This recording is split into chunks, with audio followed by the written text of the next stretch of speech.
A very good day to you and welcome to Herman Manyora's YouTube channel. My name is Jedel Kabir. I'm so glad that you've joined us once again for political conversations. The political heat is going down, but the conversation in the country is all about why the fear. Fear of abduction, fear of losing your loved ones. I'm here with Prof. Manyora going to talk about that. What is really happening? Prof, great to see you this particular week, but you know, we're talking about Gachagua saying, look, let's let Ruto do his job. We're looking at the president talking about, look, it's high time we focus on what we need to focus on. Politics is over. But then we are getting DMs right, left and center about Aoko. Why aren't we talking about Aoko? But I hear she's okay.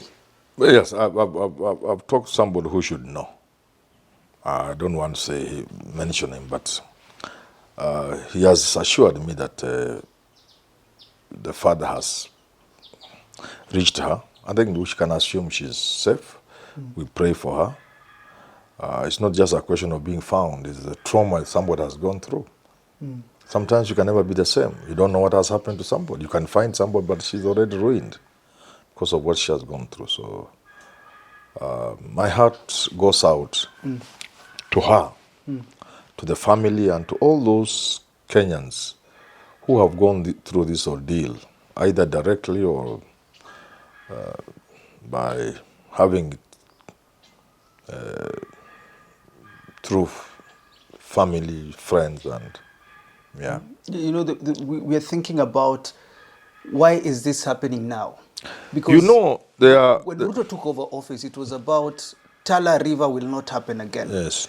But then we are Yala River. Yala. And then we are seeing it again, and we are thinking, what is really happening? You could then say that perhaps then the people who are doing these things were not necessarily government. And therefore, perhaps Ruto didn't know. But as deputy president, how would he not have known?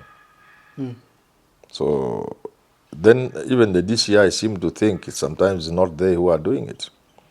But sometimes they say it's normal arrest. Now, what do we want to do in this country? I don't know whether we shall have to wait until we amend the constitution or the laws of this land.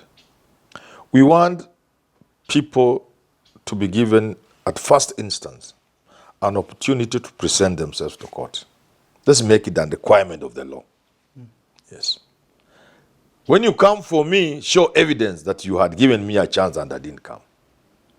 It's better that way. Yes. I think we shall make our laws like that. So that if you want Manyora, send me an email, send me a text, send me a WhatsApp message, call me, reach me through my employer if I'm employed. So that there's sufficient ground for you now to come for me. Like an animal. We must get out of that. Human dignity. And our constitution speaks to that. We need to have human dignity. And the laws are clear. Anybody is innocent until proved guilty. I want you to tell me about what fear does when it comes to governing. But before that, if you're looking for steel, you're looking for aluminium, you're looking for a glass, call the number on your screen. That's 0722999313, 0722999313, and you'll get these products directly from the merchant on the other side. Look, it's not about getting glass, aluminium, or steel. It's about getting it affordably, and that's what 0722999313 will provide for you. You're looking at governance, Prof, and you're thinking, well, let people fear me, let people not speak. How does that impact? Yeah, fear works. Fear works. Fear works. When you spread fear, like during the Kenyatta one and especially Nyayo era, the 1970s and 80s, fear really worked. Where when you began talking about government, people just left, you remained alone. So fear can work. But you must also, and I hope that's not the reason why people are being abducted, because the question you must then ask yourself, can it work today the way it worked in the 80s? You only create resistance. You create people who are more angry. Of course, there will be people who will fear, but the wider majority will be angry. And you see, fear only works if everybody succumbs to fear. But when you look at Gen Zs, are there people you can apply fear to? Can it work with Gen Zs? Yeah. Sisi wazee tumelala nyumbani. Hatuna maneno sasa. Hata ukikujia watu kama sisi, you are wasting your time because we are already dead. I saw the other guy there being arrested, the journalist, and everyone was thinking, why are you arresting this old man? This will be like if you arrest Manyora, now where are you taking him? Hata mtu atakuchekelea tu. I'm of no value. I have expired goods. So the people you can arrest, the people on whom fear is supposed to work, are the very, very people, the same people who fear means nothing to. Fear doesn't mean anything to Gen Zs. You saw people being shot and they were there. Didn't you see in June? Yes. And they are covering the bodies with flags. Didn't you see? Do you think those are people you can apply fear on? You are wasting your time. That one worked with us. Yeah. It can still work with us. This was there. And people are slightly younger than us. But anybody of your age, fear can't work. I'm asking now that it seems like, I think I was listening to someone who was saying the president has parliament. The president seems to have captured the judiciary. Yes. Based on the rulings that we've seen. People are asking, how can this ruling be made? Can the president capture the fourth estate? Because people are thinking now, the fourth estate is always under capture. And even when they are not captured, they manufacture consent. They create boundaries themselves. Yeah. Media? Yeah. How? They manufacture it themselves. Yeah. So do you... Censor, they self-censor. They create censorship because they are looking at the bottom line. The bottom line is media survives on advertising. Government is the biggest advertiser. Without government business, no media will survive. Only us can survive because we are not in business. Yeah. We are doing this thing for God. But I'm getting to where we are working for God. Yeah. So if you look at mainstream media. Yes. Supposing we were getting advertisement from government, we'll be very careful about the things we say. So media is always under self-censorship across the world. It is a complex web of who owns media. What interest do the media owners have in, say, even in Kenya, for example? Who are the media owners? You know them. Yes. You can mention them. You can name them. What is their interest in this country? Is business. Not just the media. Anybody who owns a media house owns many other things. Look at Aga Khan, for example, who owns Nation Media Group. He owns many other things in this country. People may just know the Aga Khan University and teaching hospital. Yeah. But there are many other things. Aga Khan is spread across many sectors. The Moi family, Standard Group, right? Yes. What else do they own? Many other things. So they have a lot to protect. Media Max, each family that, you know, the Kenyatas. They have many things to protect. Just by dint of ownership alone, even Royal Media Services, Citizen and what have you, he's not just confined to media. He's a business giant. There's just things to think about beyond even the media. So they are always compliant. They are always compliant. So you hear they said Gachagua was going to appear on Inoro. Yes. One telephone call, wakaambia Gachagua kaa nyumbani. Yeah, that's yesterday. But again, just like abductions, these things are getting a little outdated. People don't even rely on these TV stations for information, do they? No. By the time you are hearing your news on Citizen, people have the news on phone everywhere.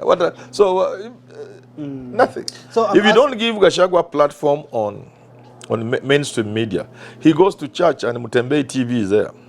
Yeah. And some other small things, outfits like Manyora's here. Yeah. They are there and they relay this information. So government should not try to think they can hold water by using their hands. No. These tactics can't work now. Neither are they even necessary. Governments all over the world are learning and have learned, many have learned, the best way to govern is to partner with the people of the country you govern.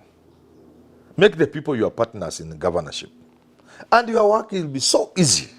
You sleep soundly. Make people your partners. How can government manage misinformation? If you look at the cases of those that have been abducted, yes. Reason for government has always been misinformation, publication of falsehood. I think it was Morara's case when he was talking about someone who sponsored Ruto's campaign and did not get money back. How can government look at this misinformation or information being spread? It's very difficult. Better. I was doing some presentation on fake news and whatever associated terms they are in. Somewhere in Mombasa for a very serious organization. I was making a presentation. When I went to do the research, the information, what I got, it's not something you can manage. It's difficult. People are advised to do the right things. Simple. First of all, you can't manage information. You can't manage even the flow itself. How about the details within that flow? You can't manage information. There will be fake news. There will be deliberately sponsored propaganda. Yeah, propaganda. All manner of things will be there. This is what you are now dealing with as a society, as human beings today. Information. And the danger in that information. How do you get out of this if you are a government? There are just two ways. As much as possible as a government, try and do the right things. Do them beyond board. Partner with the people. Don't keep information secret. When you keep things secret is when misinformation thrives. Fake news. Because in every fake news, there is some fact. Yeah. There's some truth. You cannot manufacture fake news without some truth. Kuna kaukweli kanatumika hapo ndani. So let governments be transparent. And most governments have learned to be transparent. Just be transparent. When you make a mistake as government, we all make mistakes. Governments make mistakes world over. Yeah. Human beings make mistakes. When you make a mistake, don't try to defend the mistake. So the next thing the government needs to do, the first is to do the way they conduct their business. Transparent, accountable, above board, and share information, involve the people. The second thing, and which is very critical in today's world, because of the place of information, is a communication team. Top of the range communication team. Not this one of Ruto, Kenya government. It's not a lot of the problems government is getting because they don't have communication experts. All these guys from media houses. Manyora thinks his work is to defend everything. It's not your work to defend things. It's your work to make people understand the government. That's your work, is to make people you create a platform for the citizen to interact with their government. That is your work. Why has not to defend things government has done. No, you look at the very worst is to explain them. At the very worst, to explain. But usually it should just be an interactive platform between government and its citizens. That's the work of people like Manyora. So government has that. They have hijacked all journalists and taken them to ministries. Yes. In the hope of the getting guys are getting too fat, a lot of allowances. Yeah. They have stopped being journalists. Some of them are sympathizers. I hope they make enough money, because by the time they turn back to journalism, they will have forgotten the job. Some of them who are rising in their career. They have been lured by little monies in the ministries. They have gone. I hope they make good money. Otherwise, they will regret. Government has a lot of communications. Sijui ngine ni ya nani, sijui kina Itumbi, sijui nani. I hear there's another one they have established, or they are establishing sijui Lavington, sijui Karen. Those government must learn what communication is today.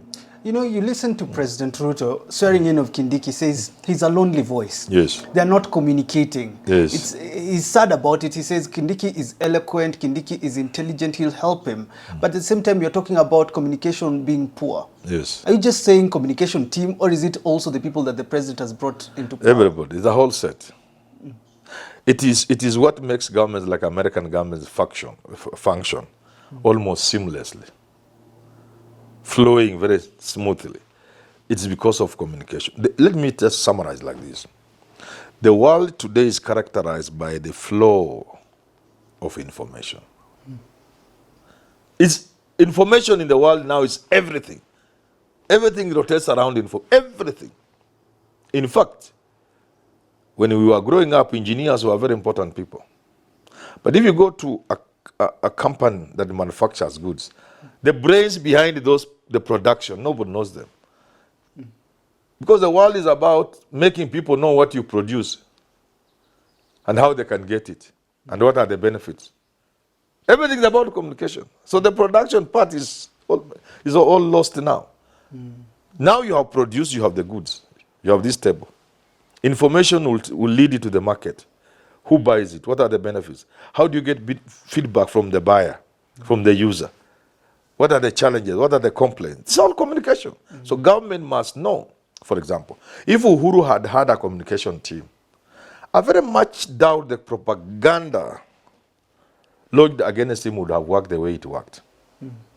People were made to believe that Uhuru was useless. He had done nothing, not even for his people in Mount Kenya. And it worked. Because here is a guy who had done so much, yet nobody knew what he had done. That's now communication for you. Even these abductions, there's an aspect of communication that can come in handy. When the DCI people say they are normal, some of those ones are normal arrests, how can you make the public understand that those are normal arrests? Not all of them. And then the same DCI tells us, others they even don't know. So that man in DCI must sit with a communication expert like Manyora and tell him, when you say you don't know who is abducting Kenya, then you are saying you are not supposed to be sitting in this office. Pack up and go home. Simple as that. See that? You know, you must know what you say. How is it understood by the listener? That's our work. You just say. We will tell you, when you say you don't know who is abducting Kenyans, you are basically saying you don't know your job. And you are saying government is sleeping. Is that what you mean? Yeah. The answer is no. Okay, let us so a communications team will interact with the most sensitive government departments and government officers who interact with the public. When things are happening, we know what are the likely issues that Kenyans are expecting to hear from President Ruto now that Gachagua has been impeached. Then we tell him, avoid the things you are saying, because this is how they are making things worse. You cannot say Kindiki now has come, is intelligent. That's to say Gachagua was a fool. He was not intelligent, he was a fool. He didn't understand things. Is that what you are telling Gachagua and his people? You are making the situation worse. So we would advise him, everybody is expecting you now to speak on this matter. Avoid this, say this. This one you can say the way you want, but this one avoid. This one no go. Because this is the trap. I remember there was after the ICC thing happened in this country. At some point during the ICC saga, Raila was going somewhere. And I told people, the first question Raila is going to be asked would be about this ICC thing. And the answer he will give, I'm sure, will be like this. And sure enough, he did that. Which confirmed what some people were thinking, that he was part of the game. Oh. Yeah. He wasn't. I know he wasn't. I know Raila. He wasn't part of it.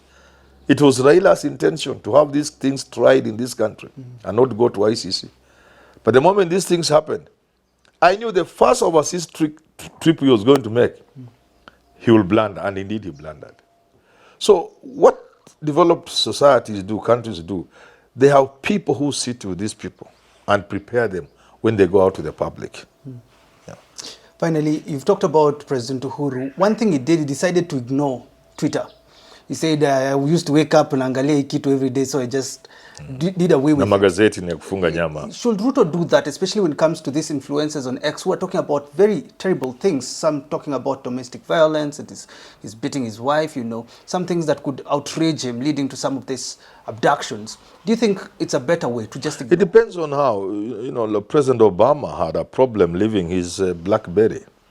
The what do you call those people? What are they called? Who? The Secret Service. Oh, yeah. Took his phone from him and said, no, this me I will die without this phone. They told him, no, now you are a president. So, I'm also hooked to my phone, and I know what social media is. And we are all human beings. We have seen even his handlers using his phone and tweeting things that turned out to be not so good. So, you may not live the way Uhuru Kenyatta left, but you limit the interaction with the public on Twitter. Limit. And if you are not going to limit, you'll be like people like Trump and the rest of those people, because then they have very serious people handling those things. Not just a person because he says things can itumbi. No, it has to be a set of highly intelligent young people who read the mood, who understand, who know you, who know what you can say, how you can say it. Those are the ones who can handle your Twitter. You know, if you came to me, for example, and asked me for 2, 3, 4 young people, you'll be one of them. Bruno will be another one. Mike will be another one. I can give him a team of young people who can handle his Twitter. But basically, you limit the interactions with the public because essentially you are not the one doing it. You don't expect the president to go on Twitter every day. Most of these are handlers. And if there are people overzealous like Itumbi, they will make some of the blunders they have made.